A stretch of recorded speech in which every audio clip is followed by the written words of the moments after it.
ભારતીય જનતા પાર્ટીનું વિજય સરઘસ જોવા ઉભેલા રૂની ગામના ઠાકોર સમાજના સુથાર નેસડી કેનાલમાં પડતા બે યુવાનોના મોત।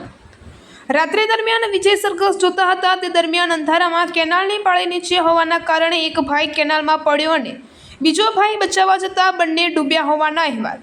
એકને બચાવવા જતાં બીજો ભાઈ પણ કેનાલમાં ડૂબ્યો હતો। બંને યુવાનો ભાભર તાલુકાના રૂની ગામના ઠાકોર સમાજના બંને કુટુંબી ભાઈઓ હોવાનું જાણવા મળ્યું। આ બંને યુવાનની શોધખોળ કરતા એકની લાશ રાત્રે મળી, બીજાની લાશ સવારે મળી। બંનેના મોતથી ઠાકોર સમાજમાં અરેરાટી। બંને યુવાનો સુથાર નેસડી કેનાલમાં ડૂબ્યાના સમાચાર ગામમાં લોકોને મળતા કેનાલ પર મોટી સંખ્યામાં લોકો દોડી આવ્યા।